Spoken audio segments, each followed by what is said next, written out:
Hello student, good morning all of you. You are welcome in another video. Today's video topic is that English grammar topic is the determiner. Determiner के बारे में पढ़ेंगे बेटा हम। Determiner को हिंदी में कहा जाता है निर्धारक। निर्धारक यानी कि निर्धारित करने वाला, किसी चीज़ के बारे में बताने वाला, उसको कहते हैं हम डिटरमिनर। और अब इसकी डेफिनेशन देखते हैं क्या होती है। A word that comes before a noun, एक वर्ड जो नाउन से पहले आता है उसको हम डिटरमिनर कहते हैं। और वी कैन से दैट, और हम ऐसे भी कह सकते हैं determiner used at the beginning of a noun. Determiner noun से पहले लगाए जाते हैं। तो यहाँ पर हम कुछ डिटरमिनर्स पढ़ेंगे। फर्स्ट डिटरमिनर है हमारा ए एन द। इसको हम आर्टिकल भी कहा जाता है। छोटी क्लासेज में जब हम पढ़ते हैं तो इसको आर्टिकल के नाम से जाना जाता है। और जैसे हम बड़ी क्लासों में जाते हैं तो इसको ये आर्टिकल डिटरमिनर की कैटेगरी में आ जाते हैं। तो पहला बेटा हमारा ए एन द। जैसा कि हम जानते हैं ए एन द ये छोटी क्लासेज में हम पढ़ चुके हैं।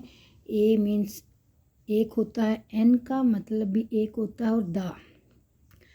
तो A and an indefinite article होते हैं and the is the called definite article. तो ए का यूज कहाँ किया जाता है बेटा हम पढ़ेंगे। Words that begin consonant. Consonant से जो वर्ड हमारे स्टार्ट होते हैं, जो नाउन हमारा कॉन्सोनेंट से स्टार्ट होगा उसके आगे हम ए का यूज करेंगे। इंग्लिश लैंग्वेज में बेटा हमारे पास 26 लेटर होते हैं, यानी कि 26 अल्फ़ाबेट होते हैं। उनमें से 5 वावल होते हैं और बाकी जो 5 को निकाल कर बाकी जो 21 जो होते हैं हमारे B C D K L M N O P इस तरह के जो होते हैं उनको हम कंसोनेंट कहते हैं। तो जो नाउन कंसोनेंट से स्टार्ट होगा उसके साथ हम ए का यूज करेंगे। और an word that start vowel, जो नाउन हमारा वावल से स्टार्ट होगा उसके साथ हम एन यूज करेंगे। एन आर्टिकल लगेगा। आगे if the vowel pronounce with consonant sound then A is used, यानी कि भले ही वो वर्ड वावल से स्टार्ट है बट अगर वो प्रोनाउन जो करता है उसकी जो साउंड निकलती है वो कंसोनेंट की तरह निकलती है तो वहाँ भी हम ए का प्रयोग करेंगे। ए एन के प्लेस पर ए यूज किया जाएगा। लाइक आ यूनियन, आ यूनिफॉर्म, आ यूनिवर्सिटी, आ यूरोपियन।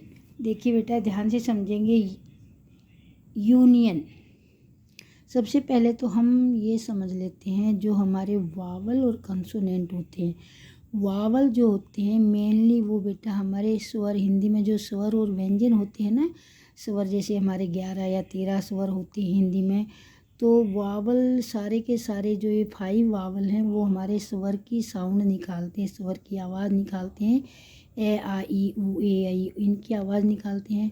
और बाकी जो हमारे कंसोनेंट हैं वो हमारे व्यंजन होते हैं, कैसे लेकर हमारे है तक होते हैं। पहले स्पर्श व्यंजन होते हैं, फिर हमारे कुछ अंत्यस्थ व्यंजन होते हैं। ये जो कंसोनेंट होते हैं व्यंजन की साउंड निकालते हैं।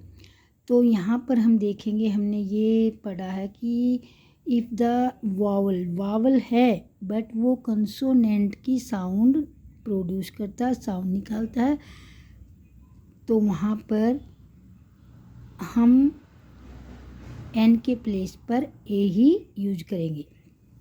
लाइक यूनियन वैसे तो यू हमारा वावल की कैटेगरी में आता है बट हिंदी में जब इसको हम प्रोनाउंस करें ये हमारा व्यंजन होता है, जो कंसोनेंट होता है। इसलिए वावल होकर भी अगर कोई वर्ड कंसोनेंट की साउंड निकालता है, आवाज़ निकालता है, तो वहाँ हम एन के प्लेस पर ए का प्रयोग करेंगे। हाँ, if starting letter is vowel but ये तो वही पॉइंट होगा कि स्टार्टिंग लेटर भले ही हमारा वावल है, बट अगर वो कंसोनेंट की साउंड निकाल रहा है तो हम ए नहीं एन के प्लेस पर ए का प्रयोग करेंगे। नेक्स्ट है first letter consonant but give sound vowel then an is use. ये कह रहा फर्स्ट लेटर कंसोनेंट है तो हमारा कंसोनेंट है बट साउंड वावल की निकाल रहा है, तो वहाँ हम ए के प्लेस पर एन का प्रयोग करेंगे। जैसे समझेंगे MLA को बोलेंगे M M M M M बोलते हैं, तो किसकी साउंड आ रही है पहले ए की, तो यहाँ पर MLA नहीं होगा, हमारा होगा NMLA STM STM। इसी प्रकार HMT FIR, यहाँ जब हम इनको प्रोनाउंस करते हैं तो वावल की साउंड आ रही है, इसलिए हम इनके आगे एन का प्रयोग करेंगे। NMLA NSDM HMT FIR NCC। तो वावल नहीं है बट वावल की आवाज़ प्रोड्यूस हो रही है, तो इसलिए हम यहाँ पर एन यूज करेंगे। और जहाँ पर वावल से स्टार्ट हो रहा है बट साउंड कॉन्सोनेंट की निकाल रहे हैं, तो वहाँ पर हम ए का यूज करेंगे। तो ये थे बेटा हमारे एन का यूज आर्टिकल के रूप में कैसे करते हैं। अब हम पढ़ेंगे द आर्टिकल के बारे में पढ़ेंगे। नेक्स्ट बेटा डिटरमिनर द का यूज बेटा पार्टिकुलर पर्सन प्लेस थिंग और एनिमल के लिए यूज किया जाता है। यानी कि अगर आपके लिए कोई जैसे काऊ है तो वहाँ क्या लगाएंगे, काऊ कंसोनेंट से शुरू है, आ काऊ, आ डॉग,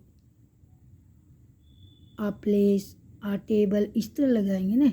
बट अगर कोई पार्टिकुलर यानी कि स्पेशल पर्सन प्लेस थिंग और एनिमल के साथ हम द का यूज करेंगे। देखिए जैसे एग्जाम्पल की हेल्प से देखेंगे, दिस इज़ द हाउस, ये पार्टिकुलर हाउस है, किसी एक विशेष हाउस के लिए कहा गया है। This is the house where my sister live. Next single noun represent a whole class, यानी कि नाउन तो सिंगल है, आपका नाउन सिंगल है, बट वो पूरी क्लास को, पूरे वर्ग को संबोधित करता है, तो हम वहाँ पर द का यूज करेंगे। जैसे यहाँ मैंने पहले द यहाँ फिलिप में आना था, पहले लिख दिया the cow is a faithful animal, यानी कि ये द वर्ड जो है कंप्लीट काऊ की कंप्लीट यानी कि कंप्लीट सभी काऊ के बारे में बता रहा है, काऊ की जाति के बारे में बता रहा है कि काऊ जो होती है, गाय जो होती है, वो फेथफुल एनिमल होता है। ये नहीं लिखेंगे आ काऊ ये फेथफुल एनिमल, एक गाय फेथफुल होती है, एक गाय नहीं, सभी गायें फेथफुल होती है। तो क्या समझा हमने, जब एक नाउन पूरे वर्ग को संबोधित करता है, यानी कि सभी काऊ के नेचर के बारे में बताते हैं, फेथफुल होती हैं, सभी गायें फेथफुल होती हैं, तो इसलिए काऊ के आगे हमने क्या लगाया, द। सभी गायों का नेचर ऐसा ही होता है। Next dash mother loved her children, माएँ अपने बच्चों को प्यार करती हैं। कोई एक माँ के बारे में नहीं कहा गया, सारी की सारी जो माएँ होती हैं वो सभी अपने बच्चों को प्यार करती हैं। तो यहाँ पार्टिकुलर माँ यानी कि माँ जो है पूरी होल क्लास को बता रही है, सभी माँओं के बारे में बता रही है, इसलिए यहाँ पर आएगा हमारा the mother's love her children. Next before superlative degree and comparative degree. जैसे आप एडजेक्टिव में बेटा डिग्री पढ़ते हैं, big bigger biggest, long longer longest, small smaller smallest. तो अगर इस तरह के वर्ड आते हैं, सुपरलेटिव डिग्री लास्ट वाली डिग्री को कहते हैं और कंपेरेटिव डिग्री बीच वाली को कहते हैं। तो सुपरलेटिव डिग्री और कंपेरेटिव डिग्री वाले वर्ड के साथ द का प्रयोग लगाया जाता है। लाइक एग्जाम्पल भी समझेंगे हम। Rohan is the longest boy in the class. तो लॉन्गेस्ट क्या हमारी सुपरलेटिव डिग्री हो गई ना। हाँ, तो बेटा सुपरलेटिव डिग्री और comparative degree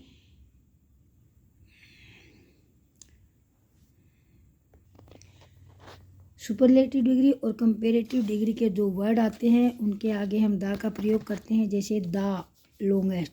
next, Seema is the taller of the two sister. Seema अपनी दो सिस्टर से बड़ी है। तो यहाँ भी हमारी कंपेरेटिव डिग्री है, तो यहाँ भी हमने द का प्रयोग किया। तो सीखा क्या हमने, सुपरलेटिव डिग्री और कंपेरेटिव डिग्री के जो वर्ड आएंगे उनके आगे हमने द का यूज करना है। नेक्स्ट बेटा, the with universal truth and things. जो यूनिवर्सल थिंग्स होती हैं बेटा, जो भगवान की बनाई हुई यूनिवर्स में बनाई हुई जो चीज़ें होती हैं, जो ऑब्जेक्ट होते हैं, उनके साथ द का यूज किया जाएगा। जैसे द स्काई, मून,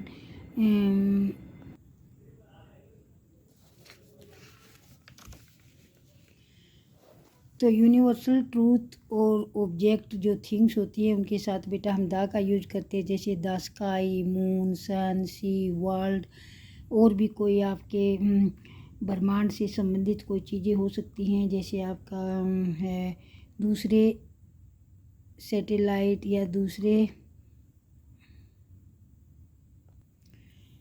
अर्थ, दूसरे प्लेनेट जो होंगे उनके साथ भी हम द का यूज करेंगे। Before name of the direction के नेम के साथ भी द का यूज किया जाएगा। जैसे the north, the south, the east, the west. Before the ordinal number and the musical instrument. Ordinal number बेटा जैसे the second, the third, the fourth. Ordinal number होते हैं first, second, third, fourth, fifth, six, seventh, eighth, ninth, tenth. इनको ordinal number कहा जाता है, तो इनके साथ भी द का यूज किया जाएगा। एंड म्यूजिकल इंस्ट्रूमेंट, आपका जो भी म्यूजिकल इंस्ट्रूमेंट होते हैं, the violin, the drum etcetera, इन सब के साथ हम द का यूज करेंगे। क्यों द का यूज क्यों करते हैं बेटा, क्योंकि वो अपने आप में यूनिक होते हैं। क्योंकि वायलिन जो होती है वायलिन ही होती है, वो अपने आप में एक यूनिक नेम है, वो एक इंस्ट्रूमेंट है, अपने आप में एक इंस्ट्रूमेंट है। इसी प्रकार जो ऑर्डिनल नंबर होते हैं वो अपने आप में फर्स्ट है, तो फर्स्ट एक ही है ना, उसका कोई दूसरा रूप नहीं हो सकता। तो यहाँ पर जो अपने आप में यूनिक ऑब्जेक्ट होता है, थिंग्स होता है, नंबर होता है, वो अपने आप में वन होता है, तो उसके साथ हम द का यूज करेंगे। लाइक रिवर जो होती है, एक रिवर का नाम जैसे गंगा नदी है, तो गंगा एक ही नदी है ना अपने आप में। तो सारी रिवर्स अलग अलग हैं, उनका एक ही अपना, वो अपने आप में यूनिक होती हैं, वो एक होती हैं, तो इसलिए वहाँ पर हम द का यूज करेंगे जो अपने आप में एक चीज़ होती है। होली बुक, कोई भी आपकी होली बुक है, जैसे रामायण, महाभारत, बाइबल, कुरान एक्सेट्रा, ये उपनिषद, तो जो हमारी बुक हैं, होली बुक हैं, वो भी एक ही होती है, उनकी दूसरी कोई ये नहीं होती कि ये ऐसी, ये रामायण ऐसी है तो ये रामायण की बुक ऐसी है, तो रामायण की बुक एक ही होती है, इसलिए उनके साथ भी द का यूज होता है। न्यूज़पेपर के नाम, the Dainik Jagran, the Dainik Tribune, the Punjab Kesari, जो न्यूज़पेपर के आपके नाम होते हैं उनके साथ भी द का यूज होगा। शिप्स, एरोप्लेन, ट्रेन, इनके भी बेटा नाम के आगे द का यूज किया जाएगा। और historical building, hotel, shops, political party, religion and name of the countries and provinces, इनके साथ सबके साथ क्या यूज किया जाएगा, द। तो ये था बेटा अपना डिटरमिनर द कहाँ यूज किया जाएगा। आप समझ गए होंगे कि द का प्रयोग particular person, place, thing, animal और before the superlative degree and comparative degree, universal truth, universal things जो यूनिवर्स के द्वारा बनाई हुई, जैसे रिवर गंगा नदी है बेटा, तो किसने बनाई? भगवान की बनाई हुई है। इसी प्रकार माउंटेन है द हिमालय, द रावली हिल्स। तो जो अपने आप में यूनिक चीज़ होती है उसके साथ हम द का प्रयोग करेंगे।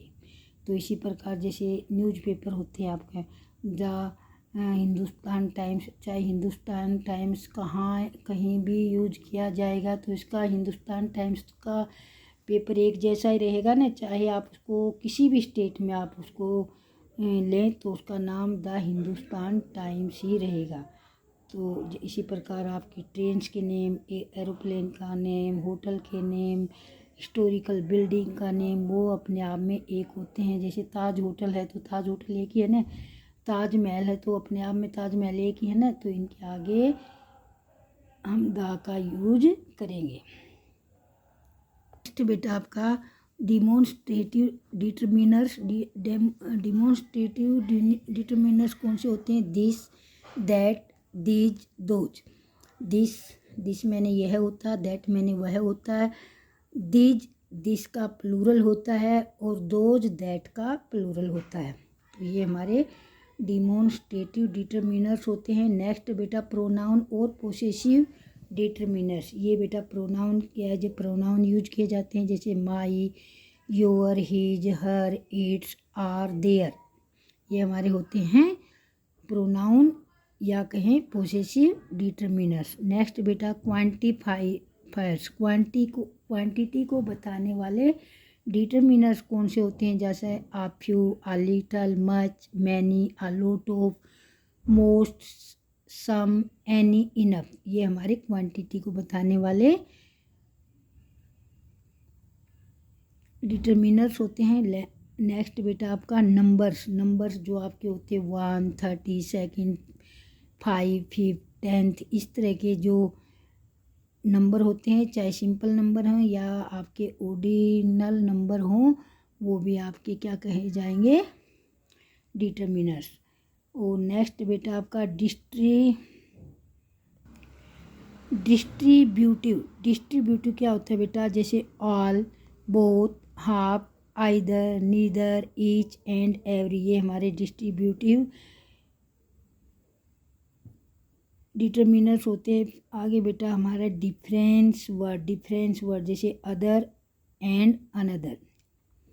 अदर मैंने दूसरा, अनदर मैंने इसको, अदर यानी कि इस तरह के वर्ड जो आते हैं ये भी हमारे वैसे कम यूज में होते हैं।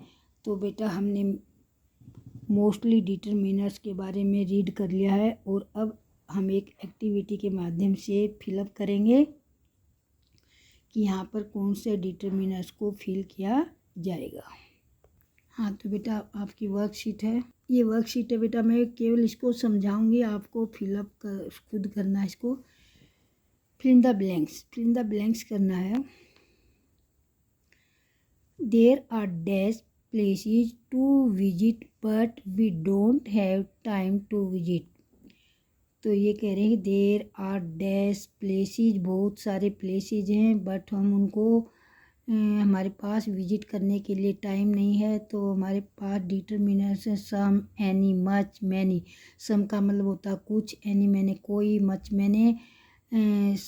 मैंने बहुत, मैनी मैंने भी बहुत, परंतु मच और मैनी अलग अलग जगह पर लिखेंगे। मैनी का मतलब होता है काउंट करने वाली चीज़ें और मच का मतलब जो जिसको हम काउंट नहीं कर सकते, इस तरह की चीज़ें, ठीक है। तो प्लेस को आप शायद काउंट कर सकते होंगे, तो ध्यान से आप पढ़ेंगे और अपना करेंगे। नेक्स्ट बेटा there are milk in the jug. Jug में मिल्क है तो यहाँ पर क्या सम या मैनी। मिल्क को आप काउंट कर पाएंगे क्या? काउंट करने वाली चीज़ों के साथ मैनी लगाते हैं और अनकाउंटेबल वाले के साथ मच या सम या लिटल, इस तरह के वर्ड यूज करते हैं। तो आप समझ गए होंगे इसमें क्या आएगा। नेक्स्ट बेटा dash friends have reach the hotel. Dash friends reach the, यहाँ पर मच और आवर, अभी हमने कहा था बेटा मच, तो क्या आना चाहिए आप समझ गए होंगे। मच, मच फ्रेंड तो कोई वर्ड होता नहीं है शायद, तो ध्यान से भरेंगे मच और में से क्या आएगा। नेक्स्ट है डोंट लुक एट माइन, माई, मी, इसमें से भरेंगे माइन, माई और मी में से फिलअप भरेंगे। डोंट लुक एट, अपने आप इसको फिलअप करेंगे। Dash is her residential address, which, what, where, fill up करेंगे इसमें से। नेक्स्ट बेटा dash are my classmates, those, that या दीज।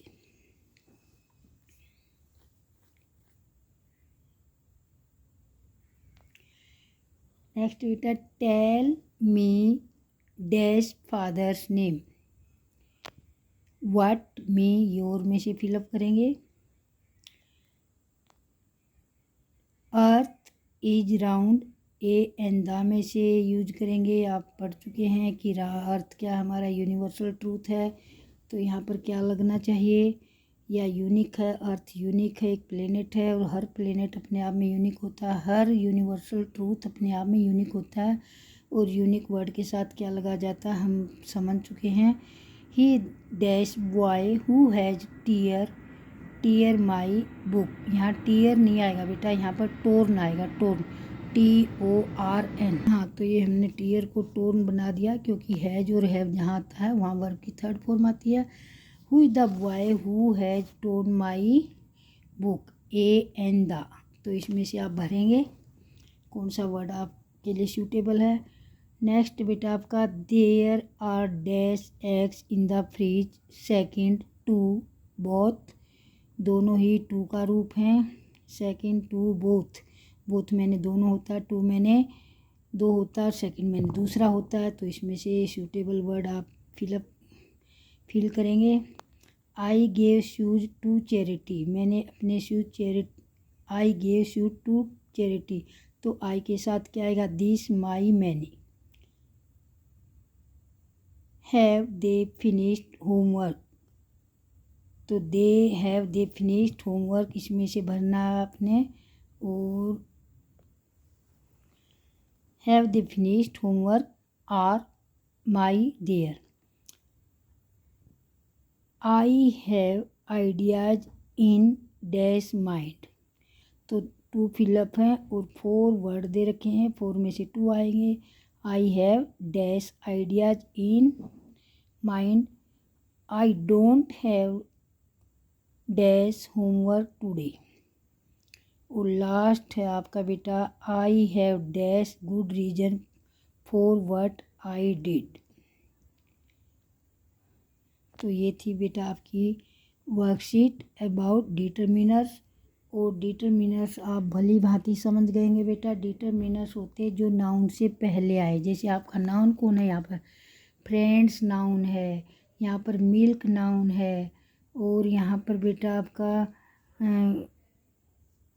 क्लासमेट्स नाउन है, यानी इसके साथ हेल्पिंग वर्ब आ गई है तो इससे आगे जो यूज किया जाएगा वो हमारा डिटरमिनर्स होता है। जैसे फादर्स के आगे लगेगा, अर्थ के आगे लगेगा, बॉय के आगे लिखा जाएगा। Before the noun the word is use is called determiners. तो बेटा ये आपका एक बहुत अच्छा टॉपिक है डिटरमिनर्स, और ये सभी क्लासेज में आता है बेटा। ग्रामर तो सभी की सेम ही होती है, जैसे जैसे क्लास ऊपर होती जाती है थोड़ा सा उनका लेवल इंक्रीज होता जाता है, वैसे ग्रामर तो सेम ही रहती है बेटा, ठीक है। और आप भली भांति पहले आप अपने डिटरमिनर्स को पढ़ोगे, कौन कौन से डिटरमिनर्स होते हैं, और तब आप इस अपनी वर्कशीट को करके लाना है। आपको होमवर्क एज आ होमवर्क आपको इस वर्कशीट को करके लाना है। तो if you like this video, then like the videos, subscribe our channel, comment, and if you have any doubt such video, and any query, then comment in our video. Thanks for watching. Have a nice day.